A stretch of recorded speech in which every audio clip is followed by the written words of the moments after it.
가을 햇살이 기울어가는 오후 5시, 서울 변두리 주택가 골목길은 늘 그렇듯 고요했습니다. 은빛 햇살이 낡은 주택의 벽면을 따라 느리게 미끄러지고 골목 어귀에서는 녹슨 리어카 바퀴가 내는 삐걱거리는 소리만이 정적을 깨뜨렸습니다. 팔순을 훌쩍 넘긴 최문식 할아버지는 오늘도 어김없이 폐지가 가득 실린 리어카를 끌고 있었습니다. 구부정하게 굽은 등, 낡아 빛이 바랜 작업복, 테이프로 여러 번 감아 고정한 운동화. 그의 모습은 이 동네에서 가장 익숙한 풍경이었습니다. 사람들은 그를 그저 폐지 줍는 할아버지로만 알았습니다. 최 할아버지의 하루는 새벽 5시에 시작되었습니다. 6평 남짓한 단칸방에서 일어나 찬물로 세수를 하고 전날 저녁에 남긴 밥 한 공기로 아침을 때웠습니다. 반찬이라고는 김치 2조각이 전부였지만 그는 한 번도 불평하지 않았습니다.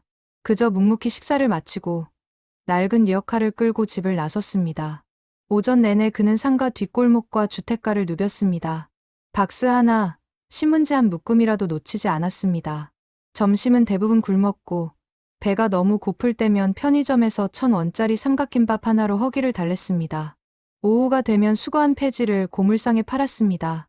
하루 벌이는 보통 10,000원에서 15,000원 정도, 한 달이면 30만 원에서 40만 원을 벌었습니다. 동네 사람들은 그의 가난한 모습을 안쓰럽게 바라봤습니다. 슈퍼마켓 주인 아주머니는 가끔 유통기한이 임박한 빵을 건네주곤 했고 분식집 아저씨는 남은 떡볶이를 챙겨주기도 했습니다. 최할아버지는 그럴 때마다 허리를 깊이 숙여 감사 인사를 했습니다. 고맙습니다. 정말 고맙습니다. 그의 목소리는 늘 조용했고 눈빛은 온화했습니다. 화를 내는 모습도 불평하는 모습도 누구도 본 적이 없었습니다. 그저 묵묵히 일하고 조용히 살아가는 평범한 노인이었습니다. 최할아버지에게는 가족이 없는 것처럼 보였습니다. 작은 단칸방에 혼자 살았고 명절에도 어디 가는 법이 없었습니다. 동네 사람들은 그가 천혜고아이거나 가족에게 버림받은 사람일 거라고 추측했습니다. 누군가 물어볼 때면 최할아버지는 그저 미소만 지었습니다. 가족은 다들 멀리 있습니다. 그 짧은 대답이 전부였습니다. 더 이상 묻는 사람도 없었습니다. 하지만 아무도 몰랐습니다. 최할아버지의 낡은 작업복 안주머니에는 언제나 작은 수첩 하나가 들어있다는 것을. 그 수첩에는 빼곡하게 적힌 숫자들과 이름들이 있었습니다. 매달 빠짐없이 기록된 날짜와 금액, 그리고 25명의 이름. 김민준 -500만 원, 서울대 법학과 입학. 박지은 -500만 원, 연세대 의대 진학. 이도윤 -500만 원, 고려대 공대 합격. 수첩의 마지막 페이지에는 굵은 글씨로 이렇게 적혀 있었습니다. 30년째 총 25명 지원 완료. 아버지, 이제 부끄럽지 않을까요? 최할아버지의 진짜 삶은 해질 무렵부터 시작되었습니다. 리어카를 끌고 단칸방으로 돌아온 그는 간단히 몸을 씻고 낡은 옷장 깊숙이 숨겨둔 또 다른 옷으로 갈아입었습니다. 말끔한 와이셔츠와 깨끗하게 다림질된 바지, 그리고 잘 닦인 구두. 순식간에 그는 다른 사람이 되었습니다. 오후 7시, 최할아버지는 조용히 집을 나섰습니다. 이번엔 리어카가 아니라 지하철을 탔습니다. 서울 중심가로 향하는 전철 안에서 그는 가방에서 서류 봉투 하나를 꺼내 확인했습니다. 봉투 안에는 500만 원이 가지런히 들어 있었습니다. 그가 도착한 곳은 서울 시내의 한 교육재단 사무실이었습니다. 별로 크지 않은 건물, 3층에 자리한 작은 사무실. 문패에는 희망나눔 장학재단이라고 적혀 있었습니다. 최 선생님, 오셨습니까? 재단 직원은 그를 보자 반갑게 인사했습니다. 이곳에서 최할아버지는 최 선생님이었습니다. 30년 동안 한 번도 거르지 않고 장학금을 기부해온 특별한 후원자였습니다. 올해 수혜 학생 명단입니다. 모두 어려운 환경이지만 성적이 우수한 학생들입니다. 직원이 건넨 서류를 받아든 최할아버지의 눈가에 잔잔한 미소가 번졌습니다. 25번째 학생. 30년의 여정이 담긴 또 하나의 이름이었습니다. 잘 부탁합니다. 이 아이가 꿈을 포기하지 않도록. 그의 목소리는 떨렸습니다. 30년이 지났지만 이 순간만큼은 늘 감격스러웠습니다. 재단을 나선 최할아버지는 다시 지하철을 탔습니다. 집으로 돌아가는 전철 안에서 그는 창밖을 물끄러미 바라봤습니다. 네온사인이 빛나는 도심의 밤 풍경. 어딘가에서 그가 도운 25명의 청년들이 각자의 삶을 살아가고 있을 것입니다. 단칸방으로 돌아온 그는 다시 낡은 작업복으로 갈아입었습니다. 와이셔츠는 조심스럽게 개어 옷장 깊숙이 넣었습니다. 그리고 침대에 누워 천장을 바라봤습니다. 벽에 걸린 낡은 액자 속 사진. 흑백 사진 속에는 젊은 시절의 한 남자가 의연한 표정으로 서 있었습니다. 일제강점기 독립운동가였던 그의 아버지, 최진수 선생이었습니다. 아버지, 아들이 계속 노력하고 있습니다. 최할아버지의 속삭임이 어둠 속으로 사라졌습니다. 아무도 모르는 그의 이중생활. 낮에는 폐지를 줍고 밤에는 미래를 만들었습니다. 가난한 겉모습 뒤에 숨겨진 거대한 비밀. 그것은 30년 동안 단 한 사람에게도 말하지 않은 그만의 사명이었습니다. 다음 날 새벽, 리어카의 삐걱거리는 소리가 다시 골목을 울렸습니다. 사람들은 여전히 그를 가난한 폐지 할아버지로만 알았습니다. 하지만 그의 가방 속에는 다음 달 기부금을 모으기 위한 작은 통장이 들어 있었습니다. 잔고는 이미 4억 9천만 원을 넘어서고 있었습니다. 최할아버지의 단칸방은 겉보기에는 정말 평범했습니다. 아니, 평범하다기보다는 초라했습니다. 6평 남짓한 공간에 낡은 싱글 침대 하나, 작은 옷장 하나, 접이식 밥상 하나가 전부였습니다. 벽지는 곳곳이 찢어져 있었고 창문 틈으로는 외풍이 들어왔습니다. 그러나 이 방에는 아무도 모르는 비밀이 숨어 있었습니다. 옷장 뒤편, 벽지로 교묘하게 가려진 작은 수납 공간. 그곳에는 최할아버지의 진짜 삶이 담겨 있었습니다. 매달 마지막 주 금요일, 최할아버지는 정해진 의식을 치렀습니다. 밤 10시, 동네가 완전히 잠들었을 때, 그는 옷장을 조심스럽게 옮기고 숨겨진 공간을 열었습니다. 그 안에는 오래된 서류 가방 하나가 있었습니다. 가방 속에는 30년의 세월이 고스란히 담겨 있었습니다. 은행 통장 5권, 빼곡하게 기록된 낡은 수첩 10여 권, 그리고 변색된 신문 스크랩들. 최할아버지는 그것들을 하나하나 꺼내 작은 밥상 위에 펼쳐놓았습니다. 첫 번째 통장을 열었습니다. 표지에는 장학금 전용이라고 손글씨로 적혀 있었습니다. 통장을 펼치자 빼곡한 입출금 내역이 나타났습니다. 1995년 3월 15일 입금 500만 원, 1995년 3월 20일 출금 500만 원 장학금 전달, 1996년 3월 15일 입금 500만 원, 1996년 3월 20일 출금 500만 원 장학금 전달. 30년간 한 번도 거르지 않은 기록이었습니다. 통장의 마지막 페이지에는 현재 잔고가 적혀 있었습니다. 5억 3천만 원. 내년에 줄 26번째 장학금까지 이미 준비되어 있었습니다. 최할아버지는 두 번째 통장을 펼쳤습니다. 이것은 생활비 통장이었습니다. 폐지 수거로 번 돈이 조금씩 쌓여 있었습니다. 한 달 평균 40만 원. 여기서 방세 20만 원을 빼면 20만 원으로 한 달을 살아야 했습니다. 하루 평균 7천 원도 되지 않는 돈이었습니다. 그는 계산기를 꺼내 이번 달 수입을 계산했습니다. 폐지 수거로 37만 원을 벌었습니다. 방세를 제하면 17만 원이 남았습니다. 그중 10만 원을 장학금 통장에 이체할 계획이었습니다. 그러면 남은 돈은 7만 원. 하루 2,300원으로 살아야 했습니다. 괜찮아. 충분해. 최할아버지는 스스로에게 말했습니다. 실제로 그에게는 충분했습니다. 아침은 밥과 김치, 점심은 거르거나 삼각김밥 하나, 저녁은 라면 한 봉지면 됐습니다. 옷은 헌 옷수거함에서 주운 것을 입었고, 신발은 고물상에서 1,000원에 산 것을 신었습니다. 하지만 왜 이렇게까지 살아야 하는 걸까요? 5억이 넘는 돈이 있는데 말입니다. 최할아버지는 세 번째 수첩을 펼쳤습니다. 가장 오래된 수첩이었습니다. 1995년, 30년 전 첫 장학생의 기록이 있었습니다. 첫 번째 학생 강수진. 부천의 단칸방에서 중풍 걸린 어머니를 모시며 공부하는 아이. 전교 수석이지만 대학 진학을 포기하려 했음. 장학금 500만 원 전달. 서울대 경영학과 합격. 최할아버지의 손가락이 그 이름 위를 천천히 쓰다듬었습니다. 그는 그날을 기억했습니다. 처음으로 장학금을 전달하던 날. 소녀는 울면서 이렇게 말했습니다. 정말 감사합니다. 이 은혜를 평생 잊지 않겠습니다. 그때 최할아버지는 깨달았습니다. 자신이 해야 할 일이 무엇인지. 아버지가 독립운동으로 지키려 했던 나라의 미래가 바로 이런 아이들이라는 것을. 수첩을 한 장 한 장 넘기며 그는 25명의 이야기를 다시 떠올렸습니다. 화재로 부모를 잃고 동생 셋을 키우며 공부한 소년. 시골에서 올라와 신문 배달을 하며 검정고시를 준비한 소녀. 한부모 가정에서 할머니와 단둘이 살며 전교 1등을 지킨 학생. 모두가 어려운 환경 속에서도 포기하지 않은 아이들이었습니다. 최할아버지는 그들에게 기회를 주었습니다. 꿈을 포기하지 않도록. 그리고 그 아이들은 성장했습니다. 의사가 되고, 변호사가 되고, 교사가 되었습니다. 사회에 나가 자신들이 받은 도움을 다른 사람들에게 돌려주는 어른이 되었습니다. 최할아버지는 마지막 수첩을 펼쳤습니다. 여기에는 학생들의 근황이 적혀 있었습니다. 그는 몰래 그들의 소식을 추적했습니다. 신문 기사나 재단을 통해 소식을 들었습니다. 강수진, 현재 대기업 임원. 매년 모교에 장학금, 기부 중. 이민호, 서울대병원 외과의사. 무료 진료 봉사활동. 박서연, 초등학교 교사. 소외 지역 아동 교육 지원. 그들은 자신들을 도운 사람이 누구인지 몰랐습니다. 재단에서는 기부자의 신원을 철저히 비밀로 했습니다. 최할아버지가 원한 것이었습니다. 그는 감사나 명예를 원하지 않았습니다.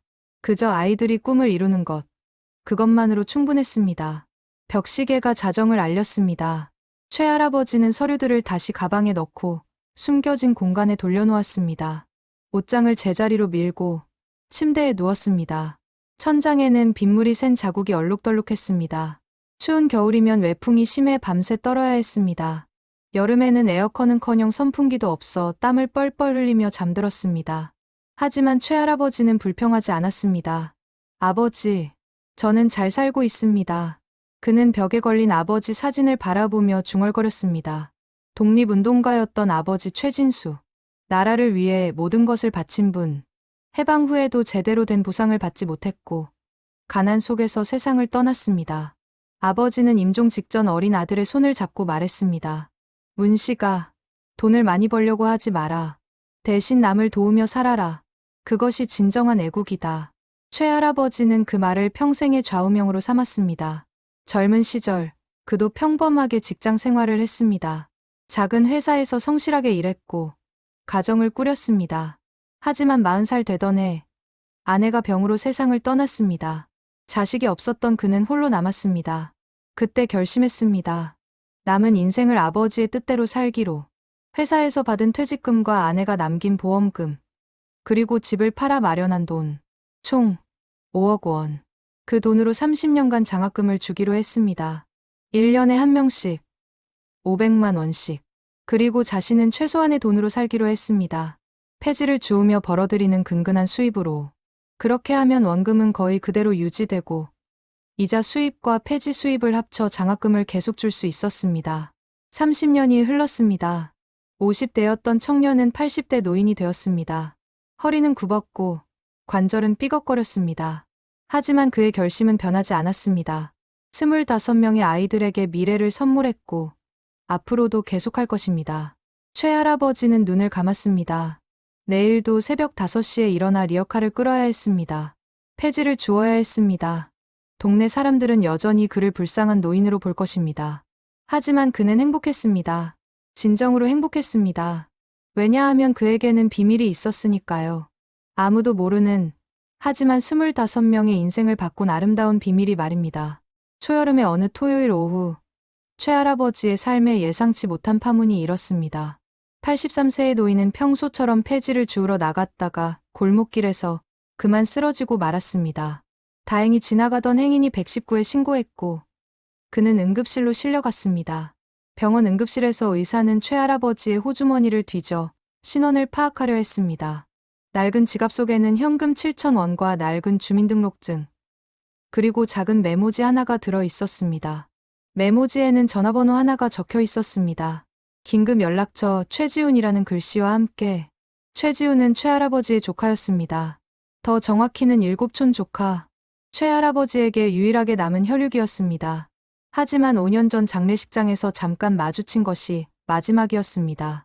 이후 연락은 거의 없었습니다. 전화를 받은 최지훈은 깜짝 놀랐습니다. 40대 중반의 평범한 회사원이었던 그는 가족들에게 연락했습니다. 아내 박서희, 대학생인 아들 최민재, 고등학생인 딸 최서윤. 가족 모두가 병원으로 달려왔습니다. 할아버지, 이렇게 쓰러지실 정도로 힘드셨던 거야? 박서희는 침대에 누워있는 최할아버지를 보며 눈물을 글썽였습니다. 비록 자주 뵙지는 못했지만 어릴 적 명절에 가끔 만났던 기억이 있었습니다. 언제나 따뜻하게 대해주시던 할아버지였습니다. 의사는 탈진과 영양실조 진단을 내렸습니다. 환자분이 제대로 식사를 못하신 것 같습니다. 심한 영양 결핍 상태입니다. 나이를 고려하면 매우 위험한 수준입니다. 최지훈 가족은 충격을 받았습니다. 할아버지가 그렇게 힘든 생활을 하고 계셨다는 것을 이제야 알았습니다. 가족들은 당장 할아버지의 방을 정리하고 앞으로는 자신들이 모시기로 결정했습니다. 다음 날 일요일, 최지훈과 아들 민재는 할아버지의 단칸방으로 갔습니다. 짐을 싸서 자신들의 집으로 모셔오기 위해서였습니다. 문을 열고 들어선 순간 두 사람은 할 말을 잃었습니다. 아버지, 이렇게 살고 계셨던 거야? 방은 정말 초라했습니다. 낡은 침대, 찢어진 벽지, 녹슨 수도꼭지.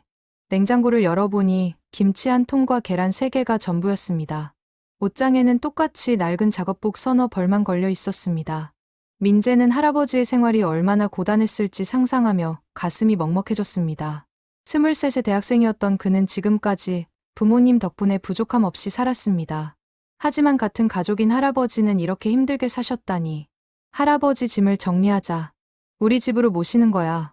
두 사람은 짐을 정리하기 시작했습니다. 침구를 걷고 옷을 개고 세간살이를 박스에 담았습니다. 그러다 민재가 옷장을 옮기려는 순간이었습니다. 아빠, 여기 뭔가 있어요. 옷장 뒤편 벽지가 이상하게 떨어져 있었습니다. 민재가 조심스럽게 벽지를 걷어내자 작은 수납 공간이 나타났습니다. 그 안에는 낡은 서류 가방 하나가 있었습니다. 뭐가 들어있을까?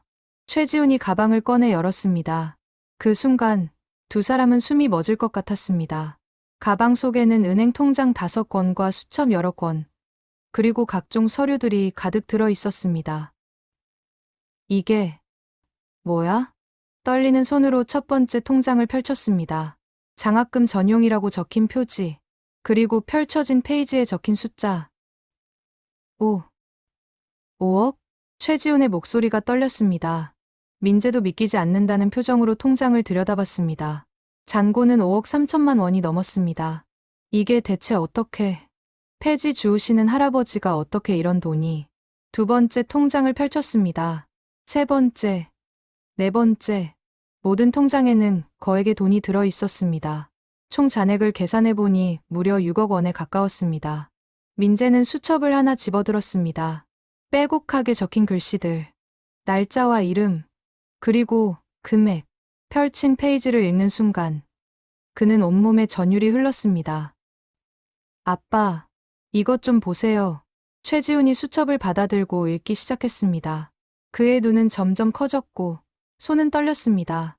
1995년부터 2024년까지 30년 동안 매년 한 명씩 수첩에는 25명의 학생 이야기가 적혀 있었습니다. 각 학생의 사연, 장학금 지급 내역, 그리고 그들의 근황까지. 최할아버지는 30년 동안 가난한 학생들에게 장학금을 지원해왔던 것입니다. 그럼 할아버지가 이 모든 돈을 장학금으로, 그래서 이렇게 가난하게 사신 거구나. 아버지와 아들은 서로를 바라봤습니다. 두 사람의 눈에는 눈물이 고였습니다. 가방 안에서 또 다른 수첩이 나왔습니다. 가장 오래되고 낡은 수첩이었습니다. 표지에는 이렇게 적혀 있었습니다. 아버지께 드리는 보고서. 최지훈이 떨리는 손으로 수첩을 펼쳤습니다. 첫 페이지에는 이런 글이 적혀 있었습니다. 아버지, 저 최문식은 오늘부터 아버지의 뜻을 이어가겠습니다. 아버지께서 독립운동으로 지키려 했던 이 나라의 미래. 그것은 결국 아이들입니다. 가난 때문에 꿈을 포기하는 아이가 없도록 제가 할 수 있는 일을 하겠습니다. 부디 하늘에서 지켜봐 주십시오. 최지훈은 더 이상 참을 수 없었습니다. 그는 고개를 숙이고 흐느꼈습니다. 민재도 옆에서 함께 울었습니다. 할아버지, 이렇게 훌륭하신 분이었는데 우리는 아무것도 몰랐어. 수첩을 한 장 한 장 넘기며 그들은 최할아버지의 30년을 읽었습니다. 매년 빠짐없이 기록된 장학생들의 이야기, 그리고 그 사이사이 적힌 할아버지의 생각들. 오늘 첫 번째 학생을 만났다. 수진이라는 아이. 울면서 감사하다고 했다. 아버지, 제가 제대로 된 선택을 한 것 같습니다. 10번째 학생. 민호라는 소년에게 장학금을 전달했습니다. 이 아이가 훌륭한 의사가 되어 많은 사람을 살릴 것입니다. 아버지, 자랑스럽지 않으십니까? 20번째 학생. 벌써 20년이 흘렀습니다. 허리도 많이 굽었고 관절도 아픕니다. 하지만 행복합니다. 아버지, 저는 정말 행복합니다. 마지막 페이지에는 최근 날짜가 적혀 있었습니다. 25번째 학생에게 장학금을 전달했습니다. 30년의 여정이 여기까지 왔습니다. 아버지, 이제 부끄럽지 않을까요? 아들이 아버지의 뜻을 조금이나마 이었습니다. 최지훈과 민재는 한참 동안 말을 잃었습니다. 가방 속에서 또 다른 서류들이 나왔습니다. 희망나눔 장학재단의 감사장, 신문기사 스크랩, 그리고 학생들이 보낸 편지들. 편지들을 읽으며 두 사람은 할아버지가 얼마나 많은 사람들의 인생을 바꿨는지 알 수 있었습니다. 의사가 된 학생, 교사가 된 학생, 변호사가 된 학생. 그들 모두가 할아버지 덕분에 꿈을 이룰 수 있었습니다. 우리가 할아버지를 이렇게 오해하고 있었다니. 최지우는 자책했습니다. 그동안 할아버지를 그저 가난한 친척 정도로만 여겼습니다. 명절에 용돈을 드리면서도 마음 한구석으로는 부담스러워했습니다. 하지만 진실은 전혀 달랐습니다. 아빠, 할아버지는 영웅이에요. 민재가 말했습니다. 그래, 진짜 영웅이지.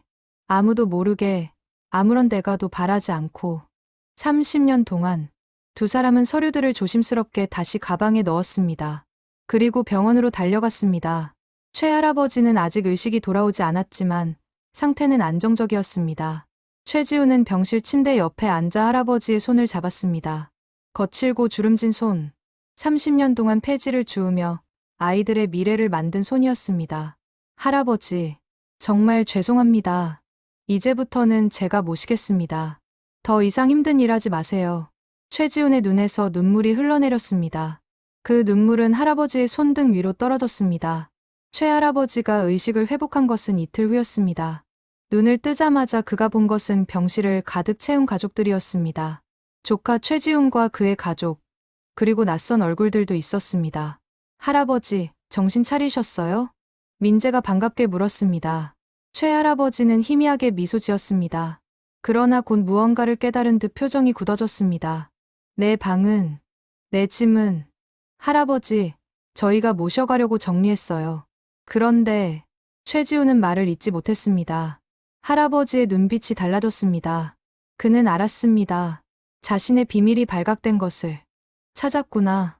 내 가방을. 할아버지, 왜 말씀하지 않으셨어요?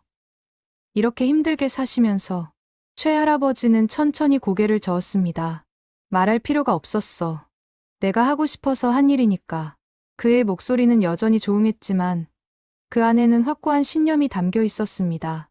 하지만 할아버지, 30년 동안 이렇게 가난하게 사시면서까지 왜 아무에게도 말씀하지 않으셨어요? 민재가 물었습니다. 최할아버지는 창밖을 바라보며 잠시 침묵했습니다. 말하면 그게 자랑이 되어버리니까. 나는 자랑하려고 한 게 아니야. 그냥 할 일을 했을 뿐이지. 그의 대답은 간단했지만 그 안에는 깊은 철학이 담겨 있었습니다. 최지우는 가방에서 수첩을 꺼냈습니다. 할아버지, 이 수첩들을 다 읽었습니다. 독립운동가이셨던 증조할아버지의 뜻을 이어서 30년 동안. 그래, 내 아버지는 나라를 위해 모든 걸 바치셨어. 하지만 제대로 된 보상도 받지 못하고 가난하게 돌아가셨지. 나는 아버지가 지키려 했던 그 나라의 아이들을 돕고 싶었어. 그게 진짜 애국이라고 생각했거든. 병실은 조용해졌습니다. 모두가 최할아버지의 말을 경청했습니다. 아이들이 가난 때문에 꿈을 포기하는 걸 보면 내 아버지가 지킨 나라가 아직 완성되지 않았다는 생각이 들어. 그래서 내가 할 수 있는 일을 한 거야. 별거 아니야.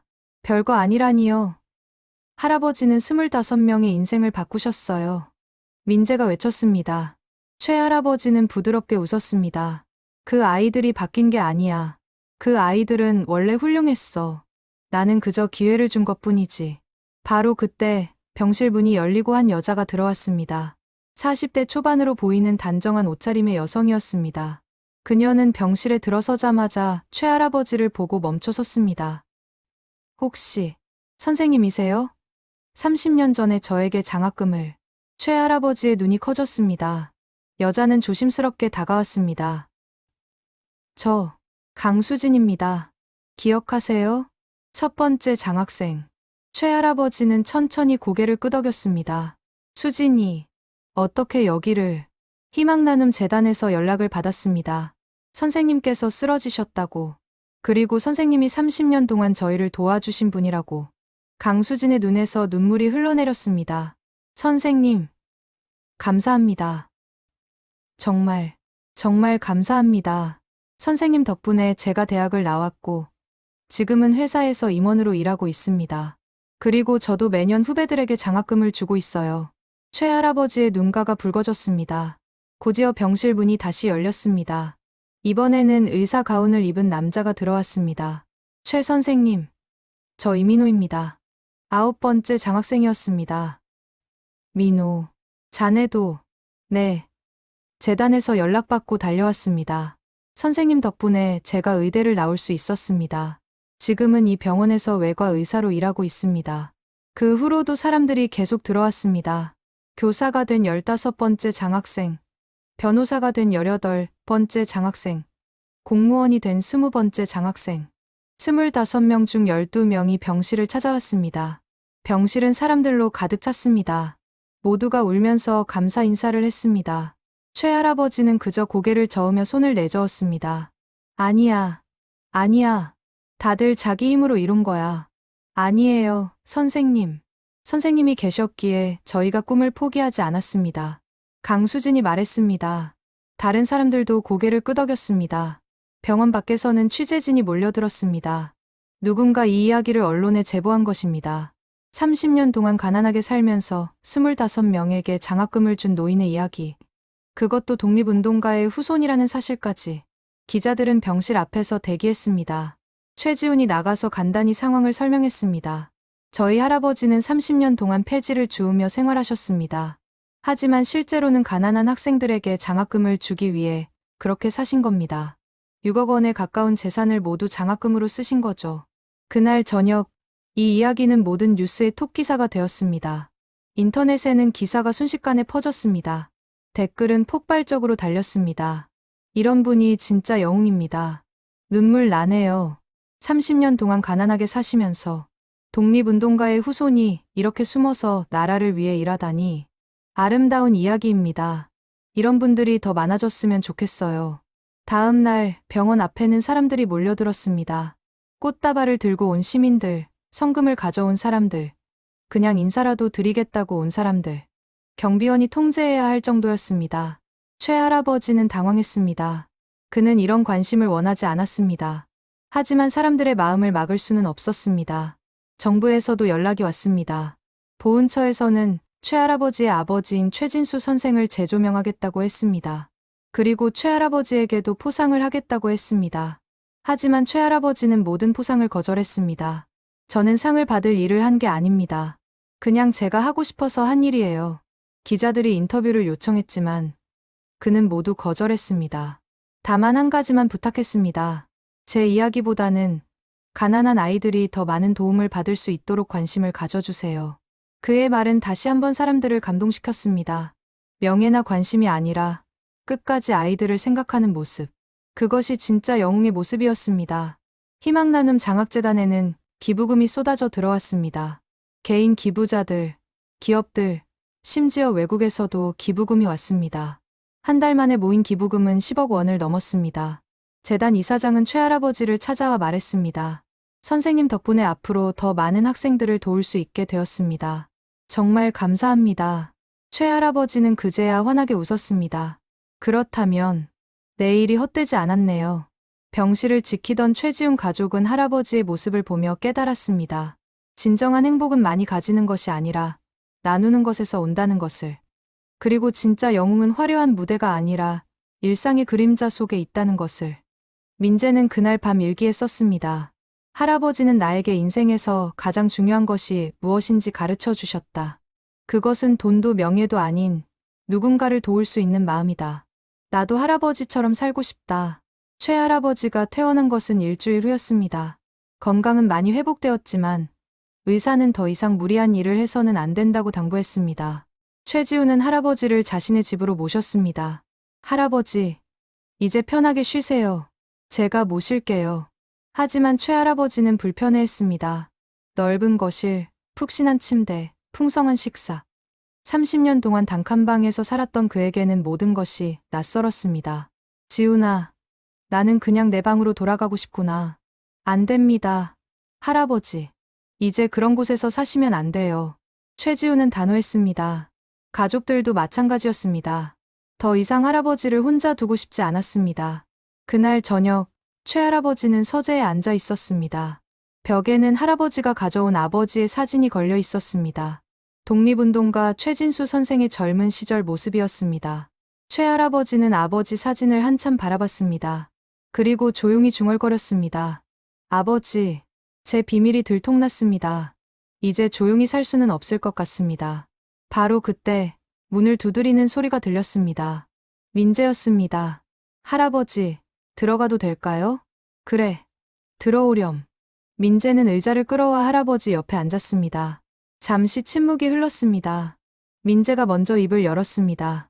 할아버지, 증조할아버지 이야기 좀 들려주세요.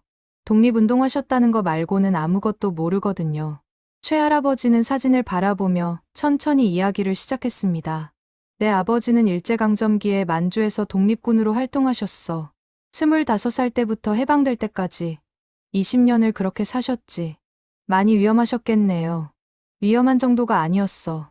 일본군에게 쫓기면서, 굶주리면서, 추위에 떨면서 그렇게 싸우셨어. 내가 태어난 건 해방 직후였어.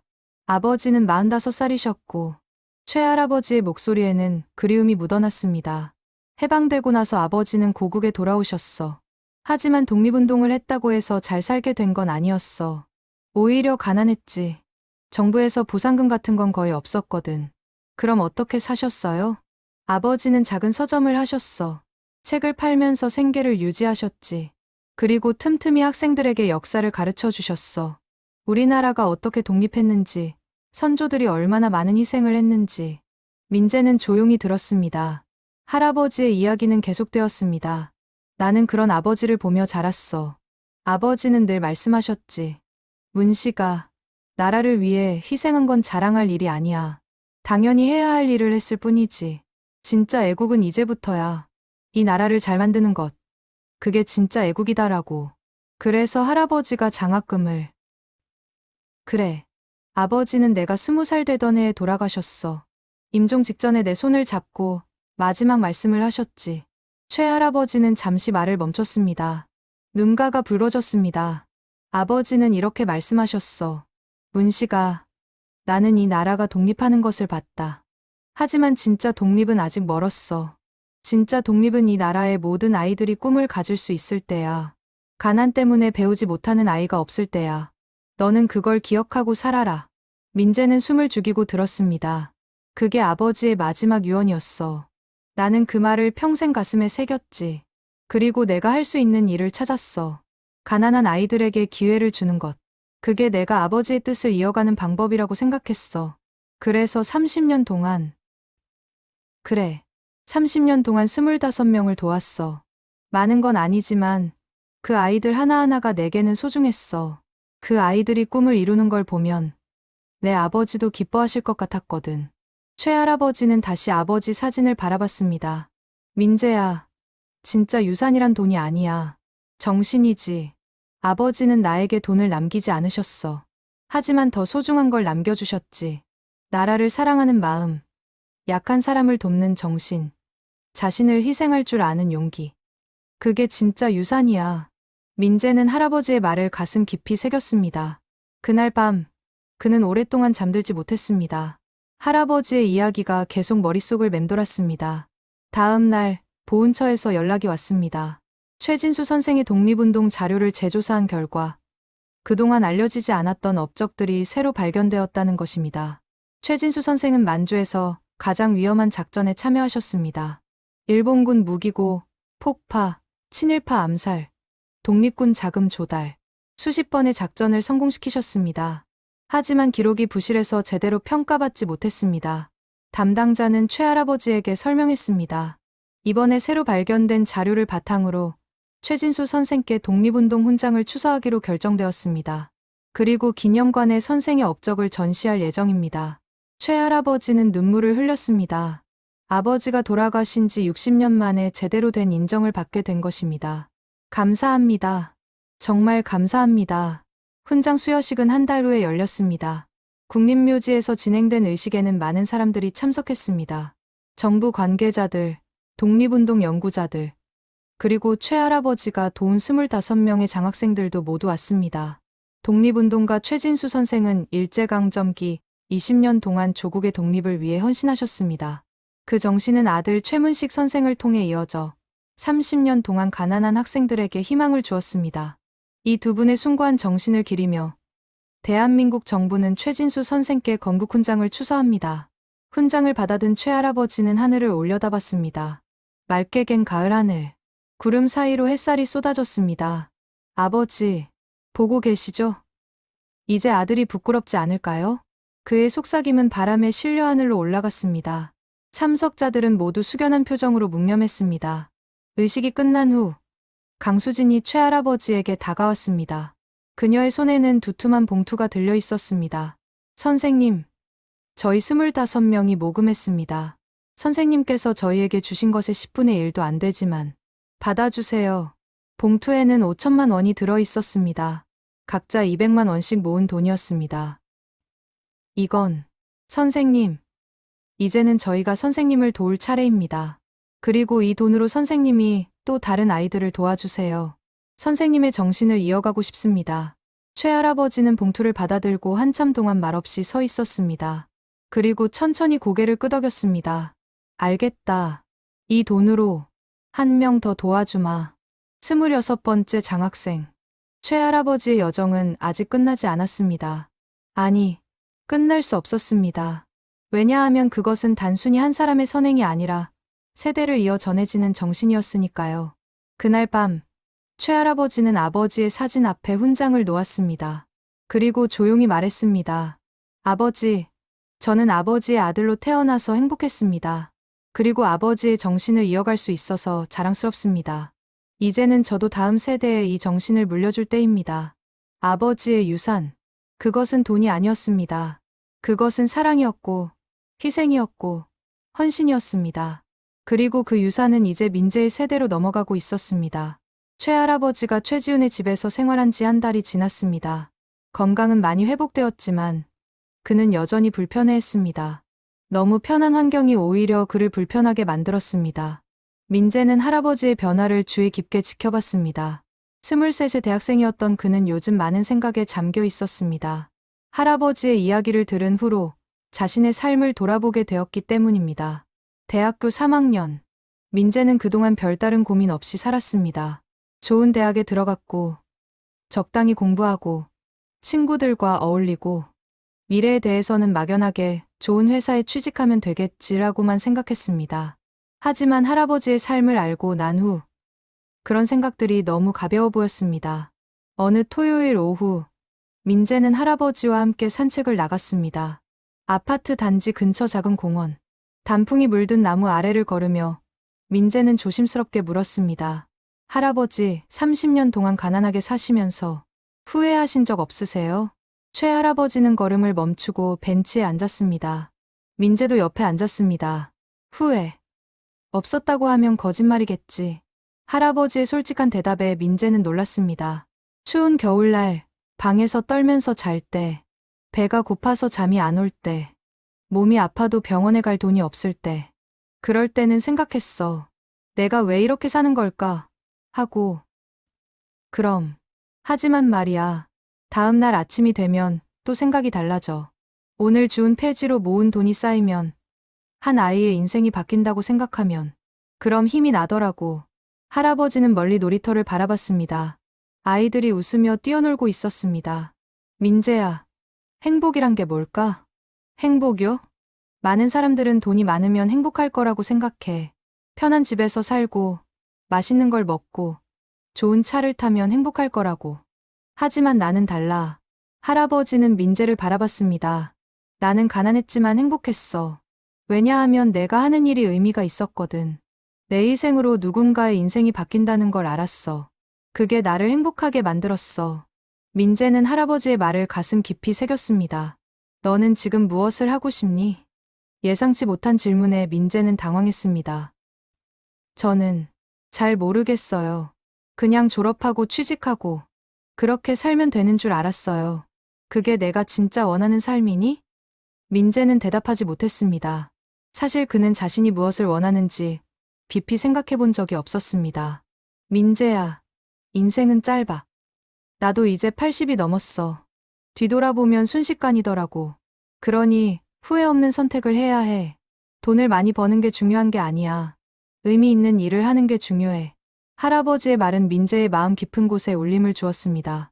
그날 밤, 민재는 자신의 방에서 오랫동안 생각에 잠겼습니다. 책상 위에는 취업 준비 책들이 쌓여 있었습니다.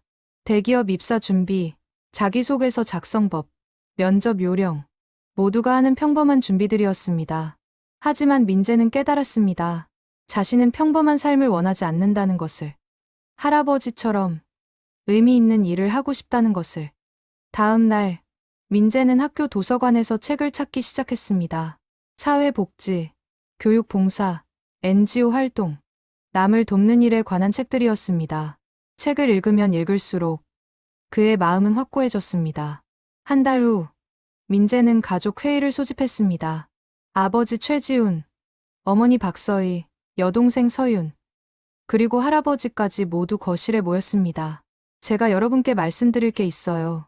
민재의 진지한 표정에 모두가 주목했습니다. 저는 졸업하고 취직하지 않을 거예요. 뭐, 최지훈이 놀라 물었습니다.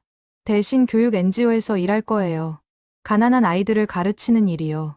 거실이 조용해졌습니다. 최지훈은 당황스러운 표정이었습니다. 민재야, 그런 일은 봉사로 하는 거지, 직업으로 하는 게 아니야. 돈도 제대로 못 벌고, 저는 돈보다 중요한 걸 찾고 싶어요. 아빠. 민재는 할아버지를 바라봤습니다. 할아버지께서 보여주셨잖아요. 진짜 의미 있는 삶이 뭔지. 저도 그렇게 살고 싶어요. 최할아버지의 눈가가 붉어졌습니다. 박서희가 남편의 손을 잡았습니다. 여보, 우리 아들 뜻을 들어줘요. 할아버지를 닮은 거잖아요. 최지우는 한숨을 쉬었습니다. 하지만 그도 알고 있었습니다. 아들의 결심이 진심이라는 것을. 알았다. 하지만 조건이 있어. 제대로 준비해라. 그리고 힘들면 언제든 돌아와. 감사합니다, 아빠. 민재는 할아버지에게 다가갔습니다. 할아버지, 저도 할아버지처럼 살고 싶어요. 누군가를 도우며 사는 삶이요. 최할아버지는 손주의 손을 꼭 잡았습니다.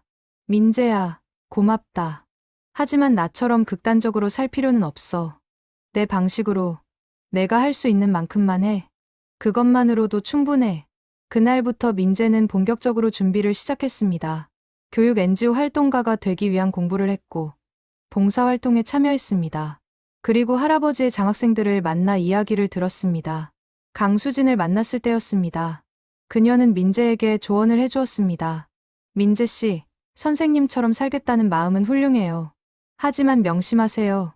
남을 돕는 사람도 건강하고 행복해야 해요. 자신을 너무 희생하면 오래 갈 수 없어요. 하지만 할아버지는, 선생님은 특별한 분이에요. 그리고 솔직히 말하면 너무 무리하셨어요. 저희는 감사하지만 선생님께서 더 편하게 사셨어도 충분했을 거예요. 민재는 고개를 끄덕였습니다. 그녀의 말이 옳았습니다. 중요한 건 극단적인 희생이 아니라 지속 가능한 나눔이었습니다. 반년 후, 민재는 대학을 졸업했습니다. 그리고 작은 교육 NGO에 취직했습니다. 월급은 대기업의 절반도 되지 않았지만 민재는 행복했습니다. 매일 저소득층 아이들을 가르치고 그들이 성장하는 모습을 보는 것이 그에게는 큰 보람이었습니다. 최할아버지는 손주의 모습을 흐뭇하게 바라봤습니다. 자신의 정신이 다음 세대로 이어지는 것을 보는 것만큼 기쁜 일은 없었습니다. 어느 일요일, 할아버지와 민재는 다시 공원을 산책했습니다. 민재가 말했습니다. 할아버지, 제가 가르치는 아이들이 있어요. 정말 똑똑한데 집이 가난해서 학원도 못 다녀요. 그 아이를 위해 제가 무료로 과외를 해주고 있어요. 그래? 잘하는구나. 근데 그 아이가 제게 이렇게 말하더라고요. 선생님은 왜 저를 도와주세요? 라고. 뭐라고 대답했니? 제가 말했어요. 내 할아버지가 나에게 가르쳐 주신 게 있어. 진짜 행복은 나누는 데 있다고요. 최할아버지는 환하게 웃었습니다. 그의 정신이 확실히 이어지고 있었습니다. 민재야, 너는 나보다 훨씬 현명해. 나는 극단적으로 살았지만 너는 균형을 찾았어. 그게 더 좋아. 오래 갈 수 있으니까. 할아버지 덕분이에요. 아니야. 이건 내 선택이야. 내가 스스로 의미를 찾은 거지. 할아버지와 손주는 한참을 걸었습니다. 석양이 지고 있었습니다. 주황빛 햇살이 그들의 뒷모습을 비췄습니다. 세대를 이어 전해지는 아름다운 유산. 그것은 이렇게 계속되고 있었습니다. 최할아버지가 84세가 되던 해봄, 희망나눔 장학재단에서 연락이 왔습니다. 올해의 장학생 후보가 결정되었다는 소식이었습니다. 최 선생님, 이번 후보는 특별합니다. 꼭 한번 만나보시죠. 재단 직원의 말에 최할아버지는 고개를 끄덕였습니다. 26번째 학생. 31년 만에 새로운 인연이었습니다. 후보 학생의 이름은 한지우였습니다. 19살, 고등학교를 졸업하고 대학 입학을 앞둔 소녀였습니다. 서류를 읽어보니 그녀의 사연은 가슴 아팠습니다. 지우는 태어날 때 부모에게 버림받았습니다. 보육원에서 자랐고 중학교 때는 잠시 위탁 가정에 맡겨졌지만 다시 보육원으로 돌아왔습니다. 고등학교 3년 내내 전교 1등을 놓치지 않았지만 대학 진학 비용이 없었습니다. 이 아이는 의사가 되고 싶어 합니다. 가난한 사람들을 무료로 치료해주는 의사가 되고 싶다고 하더군요. 재단 직원이 설명했습니다. 최할아버지는 서류를 읽으며 고개를 끄덕였습니다. 만나보고 싶습니다. 일주일 후, 최할아버지는 재단 사무실에서 한지우를 만났습니다. 키가 작고 마른 체구의 소녀였습니다. 낡은 교복을 입고 있었지만 눈빛만은 또렷했습니다. 안녕하세요, 할아버지. 지우는 공손하게 인사했습니다. 목소리는 작았지만 단단했습니다. 앉아라, 지우야. 최할아버지가 의자를 권했습니다. 지우는 조심스럽게 앉았습니다. 한참 동안 침묵이 흘렀습니다. 최할아버지가 먼저 입을 열었습니다. 의사가 되고 싶다고? 네. 저처럼 힘든 사람들을 돕고 싶어요. 왜? 간단한 질문이었지만 지우는 한참을 생각했습니다. 그리고 천천히 대답했습니다. 제가 어렸을 때 보육원에서 많이 아팠어요. 하지만 병원에 자주 갈 수 없었죠. 돈이 없으니까요. 그때 한 의사 선생님이 무료로 저를 치료해 주셨어요. 지우의 눈에 눈물이 맺혔습니다. 그분이 저에게 말씀하셨어요. 지우야, 나중에 크면 너도 남을 도와줄 수 있는 사람이 되렴이라고. 그 말이 저를 여기까지 오게 했어요. 최할아버지는 조용히 고개를 끄덕였습니다. 지우의 이야기는 30년 전 강수진의 이야기와 비슷했습니다. 어려운 환경 속에서도 포기하지 않고 남을 돕고 싶다는 꿈을 가진 아이. 지우야, 의대 공부는 정말 힘들어. 견딜 수 있겠니? 네, 저는 포기하지 않아요. 지금까지도 그랬으니까요. 그 대답에는 확신이 담겨 있었습니다. 최할아버지는 미소 지었습니다. 좋아. 그럼 내가 도와주마. 지우의 눈이 커졌습니다. 정말요? 그래. 너는 의사가 될 거야. 그리고 많은 사람을 도울 거야. 나는 그걸 믿어. 지우는 참았던 눈물을 흘렸습니다. 할아버지는 손수건을 건넸습니다. 울지 마라. 이건 시작일 뿐이야. 앞으로 더 힘든 일이 많을 거야. 감사합니다. 정말 감사합니다. 고맙다는 말은 나중에 해. 의사가 되어서 많은 사람을 구하고 나서 해. 그날 최할아버지는 장학금 500만 원을 전달했습니다. 추가로 생활비 지원도 약속했습니다. 지우가 의대를 졸업할 때까지 매년 지원하기로 했습니다. 지우는 재단을 나서며 계속 뒤돌아봤습니다. 최할아버지는 창가에 서서 손을 흔들었습니다. 소녀의 뒷모습이 30년 전 강수진의 모습과 겹쳐 보였습니다. 집으로 돌아온 최할아버지는 수첩을 펼쳤습니다. 새로운 페이지에 이렇게 적었습니다. 26번째 학생 한지우. 보육원 출신. 의사가 되어 가난한 사람들을 돕고 싶어 함. 2025년 3월 15일. 장학금 500만 원 전달. 그리고 마지막 줄에 덧붙였습니다. 아버지, 31년째입니다. 아들은 아직도 아버지의 길을 걷고 있습니다. 그날 밤, 최지훈 가족은 할아버지와 저녁을 함께 했습니다. 식사 중에 할아버지가 지우의 이야기를 들려주었습니다. 정말 똑똑한 아이더라. 그리고 마음도 착해. 꼭 훌륭한 의사가 될 거야. 민재가 물었습니다.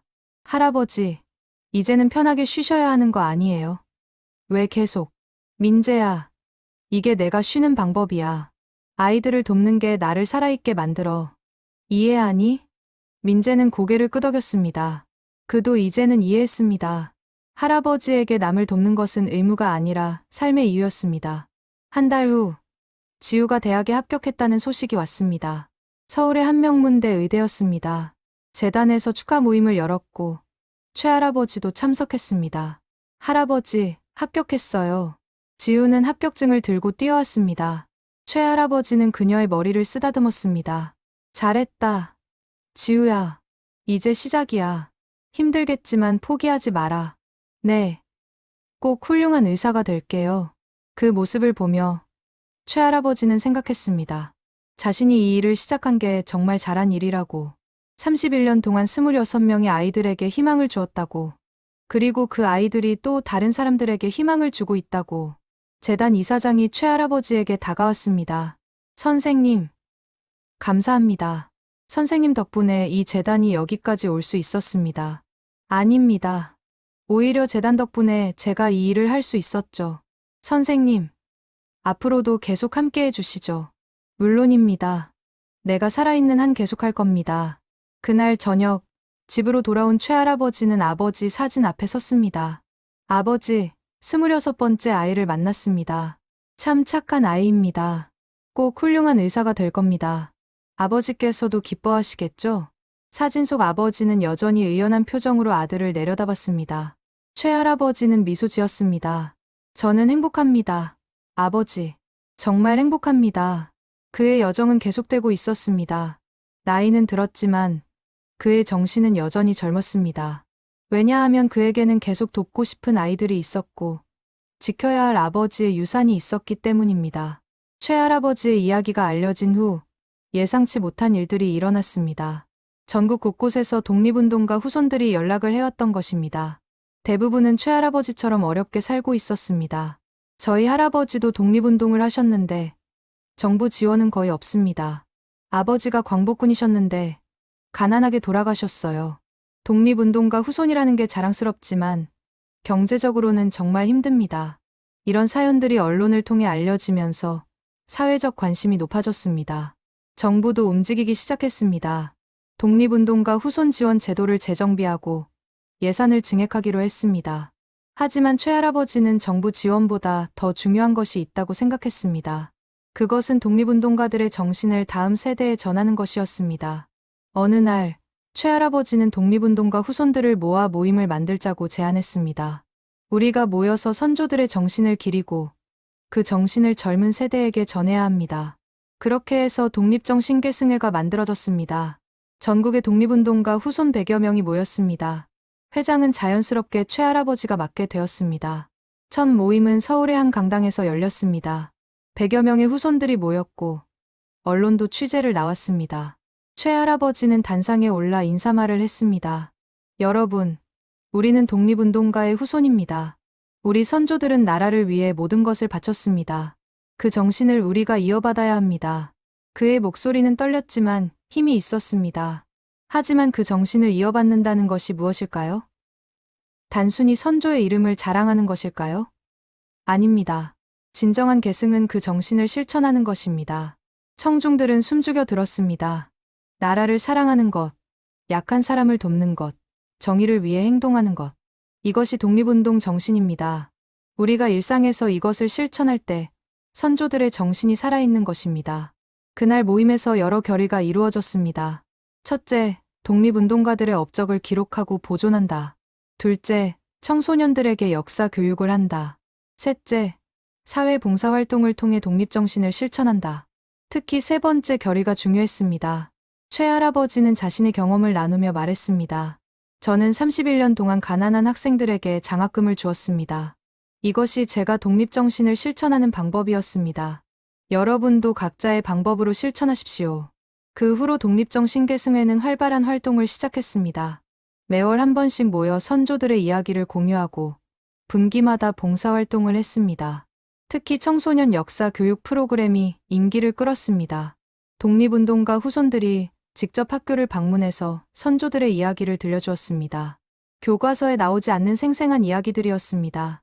최할아버지도 여러 학교를 방문했습니다.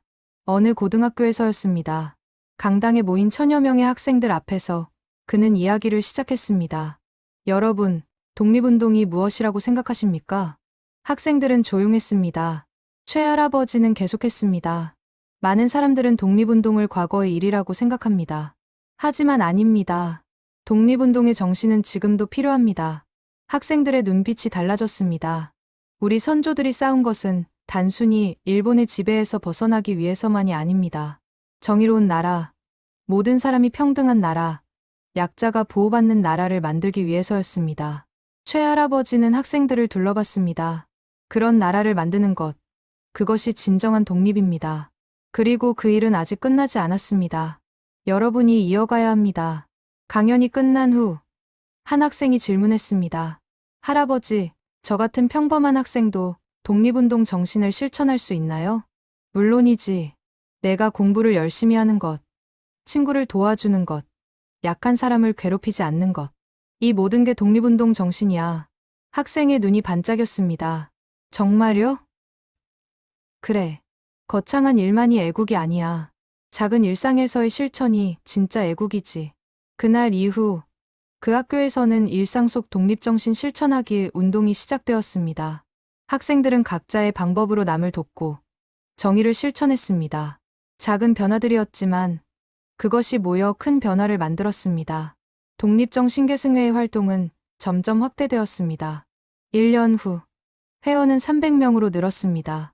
그리고 젊은 세대도 가입하기 시작했습니다. 민재도 그중 한 명이었습니다. 할아버지, 저도 회원이 되고 싶어요. 민재야, 넌 독립운동가 후손이 아니잖니? 혈통은 아니지만 정신은 이어받고 싶어요. 안 될까요? 최할아버지는 웃으며 고개를 끄덕였습니다. 좋아. 정신을 이어받는 것이 진짜 계승이니까. 그렇게 해서 독립정신계승회는 혈통을 넘어 정신으로 연결되는 모임이 되었습니다. 독립운동가의 후손이 아니더라도 그 정신을 실천하고 싶은 사람이라면 누구나 가입할 수 있었습니다. 2년 후 회원은 1000명을 넘어섰습니다. 전국에 지부가 생겼고 매년 독립기념일에는 대규모 봉사활동을 했습니다. 독립운동가들이 지키려 했던 나라를 더 좋은 곳으로 만들기 위한 활동들이었습니다. 최할아버지는 이 모든 것을 보며 생각했습니다. 아버지의 정신이 자신에게만 전해진 게 아니라 수많은 사람들에게 퍼져나가고 있다고. 그것이 진정한 유산의 계승이라고. 어느 가을날 독립정신계승회 전국대회가 열렸습니다. 천여 명의 회원이 모인 자리에서 최할아버지는 마지막 인사를 했습니다. 여러분, 감사합니다. 여러분 덕분에 우리 선조들의 정신이 살아 숨쉬고 있습니다. 이제 저는 나이가 많아 더 이상 회장직을 수행하기 어렵습니다. 하지만 여러분이 계시니 안심입니다. 청중들은 박수를 보냈습니다. 새로운 회장이 선출되었고 최할아버지는 명예회장이 되었습니다. 그날 밤 집으로 돌아온 최할아버지는 아버지 사진 앞에 섰습니다. 아버지, 아들이 할 일을 다 한 것 같습니다. 아버지의 정신이 이제 1000명에게 전해졌습니다. 그들이 또 다른 사람들에게 전할 것입니다. 아버지, 자랑스럽지 않으십니까? 사진 속 아버지는 여전히 의연한 표정으로 아들을 내려다봤습니다. 하지만 최할아버지에게는 아버지가 미소 짓는 것처럼 보였습니다. 최할아버지가 85세가 되던 겨울, 그의 건강이 급격히 나빠졌습니다. 폐렴이 찾아왔고 오랜 세월 무리한 생활로 약해진 몸은 쉽게 회복되지 않았습니다. 병원에 입원한 지 한 달째, 의사는 가족들에게 조심스럽게 말했습니다. 많이 약해지셨습니다. 마음의 준비를 하시는 게. 최지훈 가족은 충격을 받았습니다. 민재와 서유는 울음을 터뜨렸습니다. 박서희는 남편의 손을 꼭 잡았습니다. 병실의 최할아버지는 의식은 또렷했습니다. 창밖으로 눈이 내리는 것이 보였습니다. 하얀 눈송이들이 조용히 떨어지고 있었습니다. 할아버지, 괜찮으세요? 민재가 침대 옆에 앉아 물었습니다. 최할아버지는 고개를 끄덕였습니다. 괜찮아. 민재야, 할아버지는 충분히 살았어. 그런 말씀 하지 마세요. 아니야. 정말이야. 나는 행복한 삶을 살았어. 후회가 없어. 최할아버지는 민재의 손을 잡았습니다. 민재야, 할아버지가 마지막으로 부탁이 있어. 네, 말씀하세요. 내가 모아둔 돈이 아직 5억 가까이 남아있어. 그 돈으로 계속 장학금을 주면 좋겠어. 내가 맡아줄 수 있겠니? 할아버지. 그리고 지우. 한지우 기억하지? 그 아이가 의대를 졸업할 때까지 계속 지원해줘. 약속할 수 있니? 네. 할아버지. 약속할게요. 민재는 눈물을 흘리며 대답했습니다. 최할아버지는 안심한 듯 미소 지었습니다. 그날 저녁, 병실에는 많은 사람들이 찾아왔습니다. 희망나눔 재단 이사장, 독립정신계승회 회원들, 그리고 최할아버지가 도운 26명의 장학생들.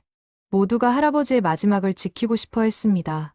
강수진이 들어왔습니다. 첫 번째 장학생이었던 그녀는 이제 40대 중반의 성공한 기업인이 되어 있었습니다. 선생님, 저 왔어요. 수진이, 잘 지냈니? 네. 선생님 덕분에 잘 살고 있습니다. 강수진은 할아버지의 손을 잡고 울었습니다. 이민호도 왔습니다. 외과 의사가 된 그는 최할아버지의 담당이와 상의하며 최선을 다했지만 나이와 체력의 한계는 어쩔 수 없었습니다. 병실은 사람들로 가득 찼습니다. 하지만 모두가 조용했습니다. 최할아버지의 고른 숨소리만이 들렸습니다. 며칠 후 한지우가 찾아왔습니다. 26번째 장학생이었던 그녀는 이제 의대 1학년이었습니다. 할아버지, 저 왔어요. 지우의 목소리에 최할아버지가 눈을 떴습니다. 지우야, 학교는 잘 다니니? 네, 열심히 하고 있어요. 할아버지 덕분에. 그래, 꼭 훌륭한 의사가 되렴. 약속이야. 네, 할아버지, 꼭 그럴게요. 지우는 울먹이며 대답했습니다. 그날 밤, 최할아버지는 최지훈을 불렀습니다. 지훈아, 네, 할아버지, 내 방에 가면 옷장 뒤에 가방이 있어. 그 안에 편지가 한 통 있어. 내가 죽으면 그걸 민재에게 줘. 할아버지, 그런 말씀. 괜찮아. 준비된 거야. 그 편지를 꼭 민재에게 전해줘. 약속해. 네, 약속할게요.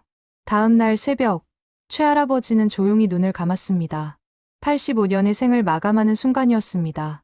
병실을 지키던 가족들은 조용히 울었습니다. 장례식은 사흘 후에 치러졌습니다. 수많은 사람들이 찾아왔습니다. 독립운동가의 후손, 장학생들, 독립정신계승회 회원들, 그리고 최할아버지의 이야기를 듣고 감동받은 수많은 시민들. 장례식장에는 최할아버지의 일생을 정리한 전시물이 놓여 있었습니다. 독립운동가의 아들로 태어나 31년 동안 26명에게 장학금을 준 이야기. 사진과 서류, 그리고 장학생들의 감사 편지들이 전시되었습니다. 조문객들은 전시물을 보며 눈물을 흘렸습니다. 한 평범한 노인이 얼마나 위대한 삶을 살았는지 깨달았기 때문입니다. 장례식이 끝난 후 최지우는 약속대로 할아버지의 방에 갔습니다. 옷장 뒤에서 가방을 찾았고 그 안에서 편지 한 통을 발견했습니다. 봉투에는 이렇게 적혀 있었습니다. 손주 민재에게. 최지우는 편지를 민재에게 건넸습니다. 민재는 떨리는 손으로 봉투를 열었습니다. 할아버지의 정갈한 글씨가 나타났습니다. 사랑하는 민재에게. 할아버지가 이 편지를 쓰는 지금 내 삶을 돌아보고 있단다. 85년의 세월. 길다면 긴 시간이었지만 뒤돌아보니 순식간이었구나. 할아버지가 너에게 전하고 싶은 것은 간단해. 의미 있는 삶을 살라는 거야. 돈을 많이 버는 것, 높은 자리에 오르는 것, 유명해지는 것. 이런 것들이 나쁜 건 아니야. 하지만 진짜 중요한 건 다른 거란다. 진짜 중요한 건 내가 이 세상에 어떤 흔적을 남기느냐야. 내가 죽었을 때 사람들이 너를 어떻게 기억할 것인가. 그게 진짜 성공이란다. 할아버지는 가난하게 살았어. 하지만 불행하지 않았어. 왜냐하면 내 삶이 의미가 있었거든. 26명의 아이들에게 희망을 주었고 그 아이들이 또 다른 사람들을 돕고 있어. 내 작은 희생이 큰 변화를 만들었단다. 민재야, 너도 그런 삶을 살아줘. 내 방식대로, 내가 할 수 있는 만큼. 작은 일이라도 괜찮아. 중요한 건 내가 이 세상을 조금이라도 더 나은 곳으로 만들려고 노력하는 거야. 할아버지는 내가 정말 자랑스럽단다. 이미 좋은 길을 걷고 있잖니. 가난한 아이들을 가르치며 살겠다고 결심한 너. 할아버지는 내가 훌륭한 어른이 될 거라고 믿어. 마지막으로 할아버지가 남긴 돈을 잘 써줘. 계속 장학금으로 쓰면 좋겠어. 그리고 특히 지우를 잘 돌봐줘. 그 아이가 꿈을 이루도록 말이야. 민재야, 행복하게 살아. 의미 있게 살아. 그러면 할아버지는 하늘에서 웃으며 지켜볼게. 사랑한다. 내 사랑하는 손주야. 할아버지가 편지를 다 읽은 민재는 소리 내어 울었습니다. 최지훈도, 박서희도, 서윤도 함께 울었습니다. 할아버지의 마지막 선물은 따뜻하고 아름다웠습니다. 민재는 편지를 가슴에 꼭 안았습니다. 그리고 마음속으로 약속했습니다. 할아버지의 뜻을 이어가겠다고, 의미 있는 삶을 살겠다고. 창밖으로 눈이 내리고 있었습니다. 하얀 눈송이들이 조용히 세상을 덮어가고 있었습니다. 새로운 시작을 위한 하얀 도화지처럼. 최할아버지가 세상을 떠난 지 1년이 지났습니다. 하지만 그의 정신은 계속 살아 숨쉬고 있었습니다. 민재는 약속을 지켰습니다. 할아버지가 남긴 5억 원으로 최문식 장학재단을 설립했습니다. 희망나눔 재단과 협력하여 매년 10명의 학생에게 장학금을 주기로 했습니다. 첫 해에 10명의 학생을 선발했습니다. 모두 어려운 환경이지만 꿈을 포기하지 않는 아이들이었습니다. 장학금 전달식에서 민재는 할아버지의 이야기를 들려주었습니다. 여러분, 이 장학금은 제 할아버지가 31년 동안 모은 돈입니다.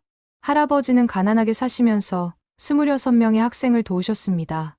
그 정신을 제가 이어가려 합니다. 학생들은 숙연한 표정으로 들었습니다. 여러분에게 한 가지만 부탁하고 싶습니다. 나중에 여러분이 성공하면 그때는 또 다른 사람을 도와주세요.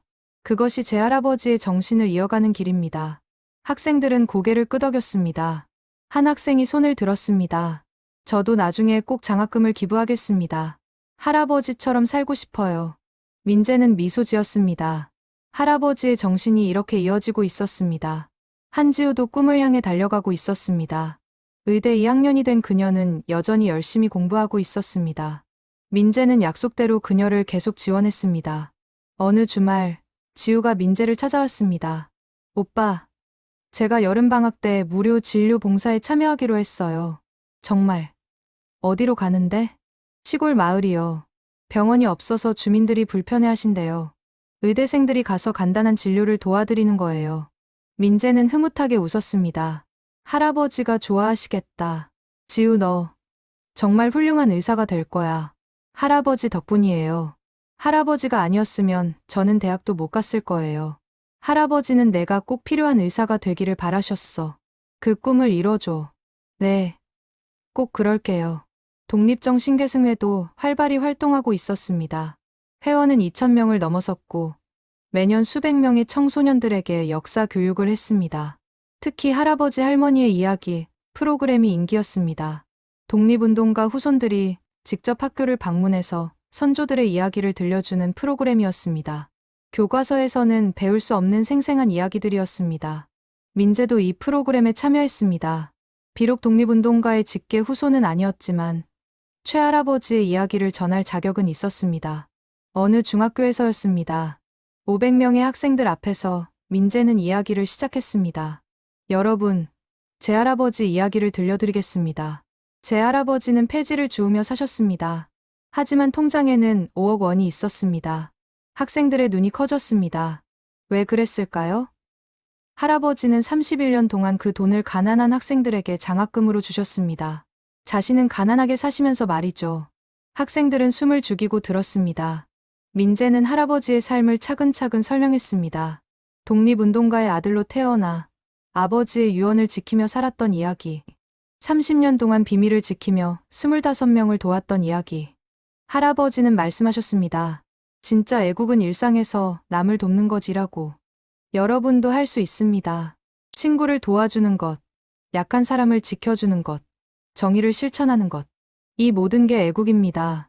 강연이 끝난 후 한 학생이 다가왔습니다. 선생님, 저도 나중에 할아버지처럼 살고 싶어요. 그래? 어떻게? 저는 선생님이 되고 싶어요. 그래서 가난한 아이들을 무료로 가르쳐주고 싶어요. 민재는 그 학생의 머리를 쓰다듬었습니다. 그래. 꼭 그렇게 해. 그럼 할아버지가 하늘에서 기뻐하실 거야. 시간은 계속 흘렀습니다. 2년, 3년. 최할아버지의 이야기는 점점 더 많은 사람들에게 알려졌습니다. 책으로 출판되고 다큐멘터리로 제작되었습니다. 하지만 가장 중요한 것은 그의 정신이 실제로 이어지고 있다는 것이었습니다. 최문식 장학재단은 3년 동안 30명의 학생을 도왔습니다.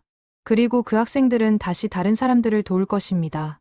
강수진을 비롯한 초기 장학생들도 계속 기부를 했습니다. 각자 1년에 500만 원씩 모아서 새로운 장학금을 만들었습니다. 그렇게 해서 25인의 약속 장학금이 만들어졌습니다. 최할아버지가 도운 25명이 함께 만든 장학금. 매년 5명에게 500만 원씩 지원하는 장학금이었습니다. 최할아버지의 정신을 구체적으로 이어가는 방법이었습니다. 한지우는 5년 후 의대를 졸업했습니다. 그녀는 졸업식에서 대표로 답사를 했습니다. 저는 보육원 출신입니다. 가난했고 꿈을 포기하려 했습니다. 하지만 한 분이 저에게 기회를 주셨습니다. 최문식 할아버지. 그분 덕분에 오늘 제가 여기 서 있습니다. 청중들은 박수를 보냈습니다. 저는 약속합니다. 할아버지의 정신을 이어가겠습니다. 가난한 사람들을 무료로 치료하는 의사가 되겠습니다. 그것이 할아버지께 보답하는 길입니다. 민재는 객석에서 지우를 바라보며 눈물을 흘렸습니다. 할아버지의 마지막 장학생이 이렇게 훌륭하게 성장했습니다. 지우는 졸업 후 시골 보건소에서 일하기로 했습니다. 돈을 많이 버는 길을 포기하고 정말 도움이 필요한 곳으로 간 것입니다. 최할아버지처럼 살고 싶어요. 가난해도 의미 있는 삶이요. 지우의 말에 민재는 고개를 끄덕였습니다. 할아버지의 정신이 완벽하게 이어지고 있었습니다. 10년이 흘렀습니다. 민재는 이제 33이었습니다. 그는 여전히 교육 NGO에서 일하며 가난한 아이들을 가르치고 있었습니다. 최문식 장학재단은 100명이 넘는 학생을 도왔고 그중 절반이 이미 사회에 나가 활동하고 있었습니다. 어느 가을날 민재는 할아버지 산소를 찾았습니다. 국립묘지에 모셔진 할아버지 묘 앞에 섰습니다. 옆에는 증조할아버지인 독립운동가 최진수 선생의 묘도 있었습니다. 할아버지, 저 잘하고 있죠? 민재는 조용히 말했습니다. 할아버지가 도운 26명이 이제 100명이 넘었어요. 그리고 그 100명이 또 다른 사람들을 돕고 있어요. 할아버지의 정신이 계속 퍼져나가고 있어요. 바람이 불어와 나무숲을 흔들었습니다. 민재는 그것이 할아버지의 대답처럼 느껴졌습니다. 할아버지, 저도 곧 결혼해요. 그리고 아이를 낳으면 그 아이에게도 할아버지 이야기를 들려줄게요. 이 정신이 계속 이어지도록 말이에요. 민재는 묘 앞에 국화꽃을 놓았습니다. 그리고 깊이 절을 했습니다. 하늘에서 햇살이 쏟아졌습니다. 구름 사이로 빛이 퍼져나가는 모습이 마치 희망이 퍼져나가는 것 같았습니다. 최할아버지의 정신처럼 한 사람에서 시작된 작은 선행이 수백 명, 수천 명에게 퍼져나가는 것처럼 폐지를 줍던 할아버지의 리어카 바퀴 소리는 이제 들리지 않았습니다. 하지만 그 소리가 남긴 울림은 여전히 계속되고 있었습니다. 삐걱거리는 바퀴 소리가 아름다운 교향곡이 되어 수많은 사람들의 가슴 속에서 울리고 있었습니다. 그것이 최문식 할아버지의 진짜 유산이었습니다. 5억 원이 아니라 수백 명이 변화된 인생, 돈이 아니라 이어지는 정신. 그것이 진정한 독립운동가의 후예가 남긴 가장 위대한 선물이었습니다.